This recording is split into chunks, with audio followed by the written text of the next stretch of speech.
Hi Stampers, this is Judy Anderson with judystamps.com. I'd like to welcome you to my Happy Stamping Studio. Whether you're watching on live or if you're watching the replay, please let us know where you're coming from and say hi. I'd like to know who is joining me today and who is watching later. We always love it when our friends join us. And I hope to inspire you today in your everyday paper crafting. So today we are going to be doing the technique of emboss resist. We're going to be using our blending brushes to add the color to our paper. We have the stamp set we're going to be using is Round We Go. We've got some ink pads. I love this Round We Go stamp set. It's so versatile and it's got all the images that we need to use today on our card. We've got lots of layers here. We've got a Berry Burst is our card base, and then we have a Coastal Cabana and some white cardstock. So we're going to begin by taking our embossing buddy and rubbing it onto our basic white. Now when you do this, don't get your fingers all over because the oils from your fingers will also stick to this paper. We're going to set that to the side. I like to do that first because I don't like to forget. Next, we're going to be stamping on our Coastal Cabana mat. And we're going to be stamping using our Versamark pad. Our Versamark pad is a pigment ink, so it takes a little bit longer to dry. It's also known as the watermark pad. So when you stamp an image using the Versamark pad onto a colored cardstock, it will look like you stamped with the ink. Now it doesn't stamp the image as dark as the ink will. But I love using the Versamark as much as possible when using embossing powder and just want a light background. So as you can see, I'm going around the edges completely.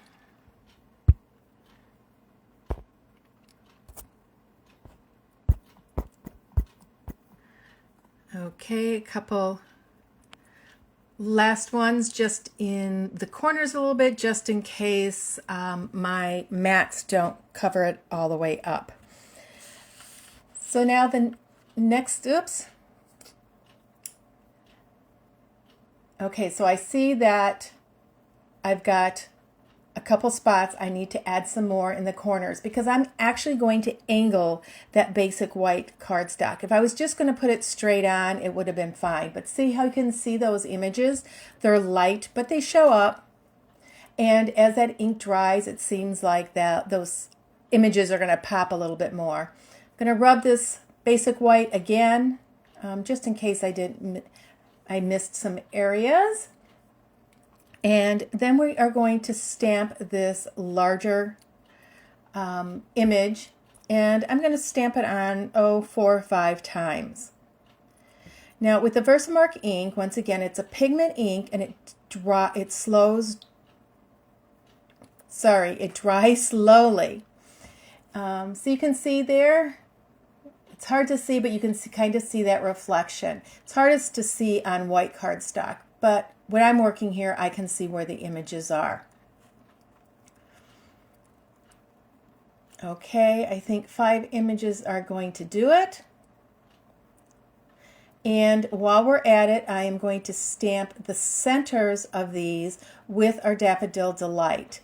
Now, I'm going to clean my stamp off, and then I'm going to stamp over these dots again with the Versamark.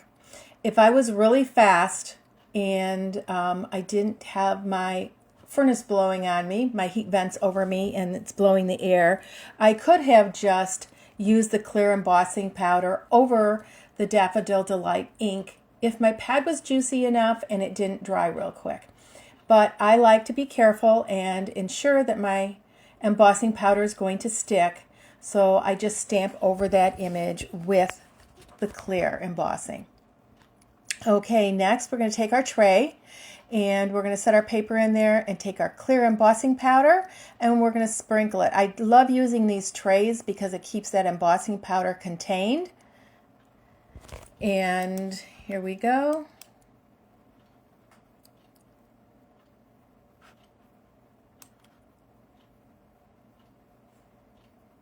Okay, now we're just going to sprinkle it down. We're going to heat up that embossing powder so it melts. So it is a powder, and then when it becomes clear, you can see it's glossy, that's when it's done.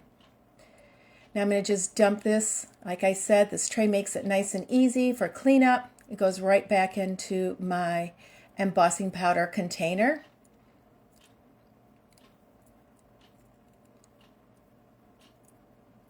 Okay, there we go.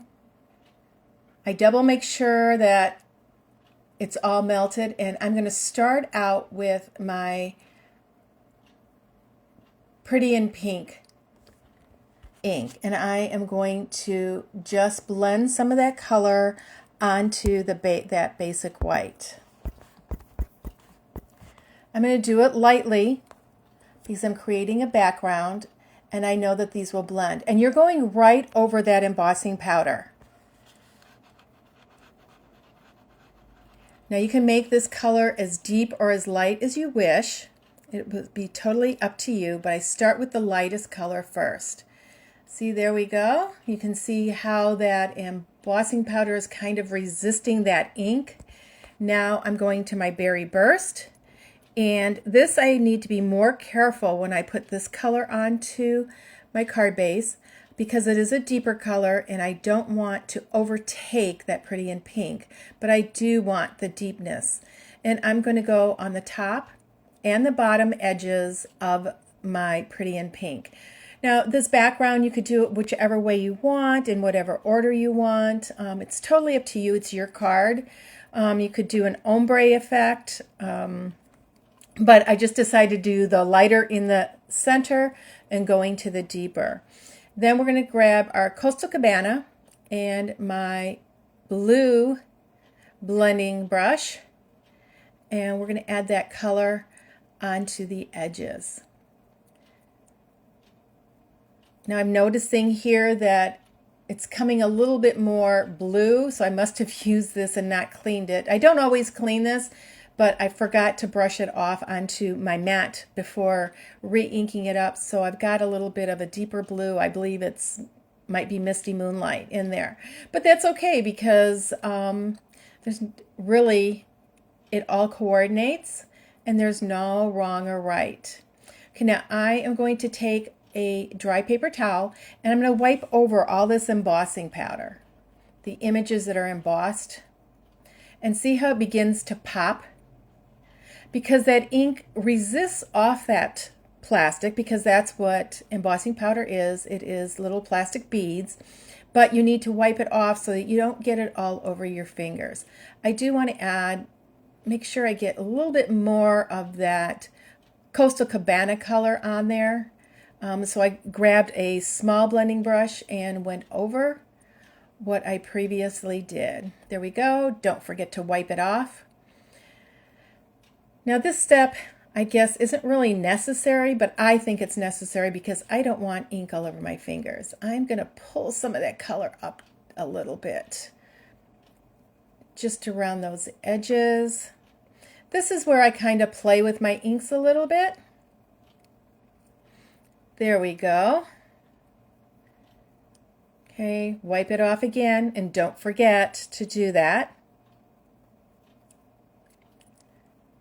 Okay,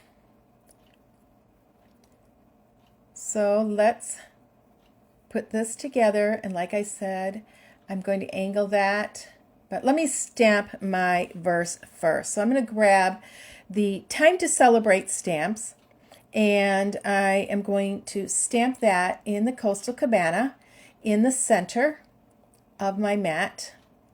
Now you can put this at an angle or straight up and down. Doesn't really matter. And then I'm going to grab those little starburst images, that background that we stamped onto our Coastal Cabana mat, and I'm going to grab the Daffodil Delight ink and I'm going to stamp 2 of those onto my verse mat. And that's just adding a little bit of detail to that. Okay, then we have the inside of our card, and on the inside of our card we want to stamp something. So I am taking that Berry Burst ink and stamping that flower-like image to the left, and then I am going to take my Coastal Cabana and stamp Happy Birthday. Okay. And we can't forget the center in Daffodil Delight. So this way, the inside of our card coordinates with the front of our card. So we're bringing that theme to the inside of the card also. You know, doing my Christmas cards, I don't always do the inside, and I found myself having to grab my stamp sets while I was writing out my Christmas cards this year, and because I like to personalize it. So you could leave this step off the verse until you decide who you're going to send this card to, but this is a pretty versatile card, so just a general happy birthday, and I can always add something to it later. Okay, we're going to fold our card base, take our bone folder, and burnish that score line. We're going to take our mat and our adhesive. We're going to put our mat on next. Now this mat I am going to put on square. I'm not going to angle this one. I want this one to be square.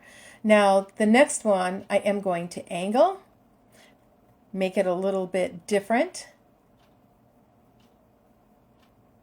Okay, so now we're going to take this smaller mat, the basic white mat that we've stamped on, and we are going to trim it just a little bit. I don't like how big it is. I just want to trim it just a little bit more.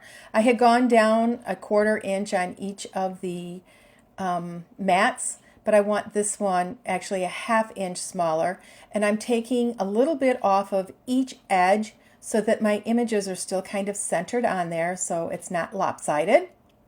So you may be thinking, oh, you could have just cut another 1/4 inch off one end, and I could have, but I like to keep it centered. So we are going to take our adhesive and adhere this onto our card front. How are you liking these colors today? Are they getting you thinking a little bit more of spring? I know winter just got here and the snow is beautiful. The cold is not though. Okay, let's put this on just at a slight angle. Okay, and now next we have our sentiment verse, and we're going to put that onto the mat.